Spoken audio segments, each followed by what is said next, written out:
Aujourd'hui, Phèdre, personnage de la mythologie grecque. Son nom signifie la lumineuse ou la brillante, mais on verra que son histoire n'est pas si brillante que ça. Le mythe prend place géographiquement dans le monde grec, en Crète et à Athènes. Pour comprendre en quoi Phèdre est un personnage tragique, inspirant nombre de dramaturges, il faut remonter à sa malédiction. En fait, tout commence avec son grand-père, Hélios, le soleil. Ce dernier, chevauchant le ciel avec son char aux 4 chevaux, découvre qu'Aphrodite, déesse de l'amour, trompe son mari Héphaïstos, dieu forgeron et du feu, avec Arès, dieu de la guerre.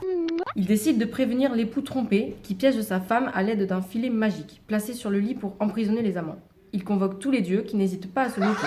Aphrodite, humiliée, maudit Hélios et toute sa descendance, sa fille Pasiphae et ses petites filles Ariane et Phèdre. La première, amoureuse de Thésée, aide ce dernier à vaincre le Minotaure, soit son demi-frère, trahissant ainsi sa famille. Elle lui donne alors une pelote de laine appelée fil d'Ariane qu'il devra dérouler au fur et à mesure qu'il avance dans le labyrinthe, duquel il sortira vivant grâce à cette méthode précieuse. Ayant tué le Minotaure, Thésée emmène Ariane avec lui, mais l'abandonnera soit sur l'île de Dia, soit sur celle de Naxos, selon différentes œuvres. Elle sera perdue, puis secourue par Dionysos, dieu du vin. Il embarque également Phèdre et l'épousera bien plus tard. Entre-temps, Thésée eut d'autres aventures, mais celle qui nous intéresse est celle où il accompagne Hercule pour réaliser un de ses travaux. Il se retrouve donc chez les Amazones, dont la reine Antiope s'est faite enlever par Thésée. Ensemble, ils auront un fils, Hippolyte. Drame. En effet, Hippolyte tombe amoureux d'Aricie, unique fille de Palante et sœur des 6 Palantides, assassinée pour trahison.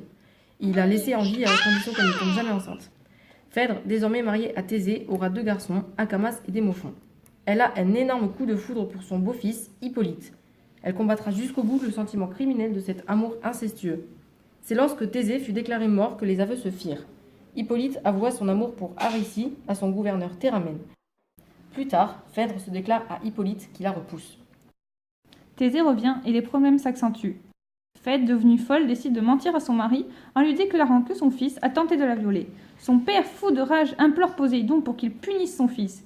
Hippolyte meurt dans d'atroces souffrances, écrasé par ses propres chevaux, eux-mêmes effrayés par un monstre géant sorti de l'eau sous les ordres de Poséidon. En l'apprenant, Phèdre culpabilise énormément. Elle a fait tuer son amour innocent. Elle se jette dans la mer. Dans d'autres versions, elle se pend ou elle s'empoisonne. Quoi qu'il arrive, elle meurt. Son existence fut une fatalité. Elle était destinée à mourir d'amour.